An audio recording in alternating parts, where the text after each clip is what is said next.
سوال یہ ہے کہ امام جعفر صادق رحمۃ اللہ تعالیٰ علیہ کے ایصال ثواب کے لیے جو کھیر کنڈوں کی نیاز کی جاتی ہے تو کیا یہ جائز ہے؟ سیدنا امام جعفر صادق رضی اللہ تعالی عنہ کے ایصال ثواب کے لیے جو کنڈے کی صورت میں کھیر یا دیگر اہتمام کیا جاتا ہے ایصال ثواب کے لیے، یہ جائز ہے، مباح ہے، مستحب ہے، بہت اچھا کام ہے۔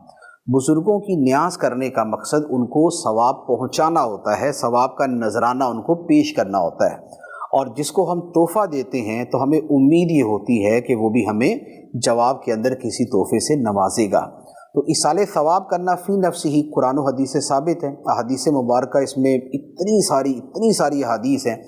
نبی پاک علیہ الصلوۃ والسلام کی بارگاہ میں ایک صحابی حاضر ہوئے اور عرض کی کہ یا رسول اللہ صلی اللہ علیہ وسلم، میری والدہ فوت ہو گئی اور اچانک فوت ہو گئی، تو اگر وہ زندہ ہوتی، وصیت کا موقع ملتا، تو میرا خیال یہ ہے کہ وہ صدقہ کرنے کا کہتی، تو انہوں نے تو نہیں کہا، وہ اچانک فوت ہو گئی۔ اب اگر میں ان کی طرف سے صدقہ کروں تو کیا ان کو ثواب ملے گا؟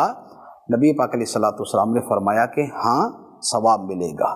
تو لہذا یوں ثواب جب کسی کو پہنچایا جاتا ہے، وہ اسے ملتا ہے، تو یہ کنڈے کا ختم ہے یا اور کسی بھی لفظ، کسی بھی نام کے ساتھ جو ختم ہے، اس کا ثواب ملتا ہے۔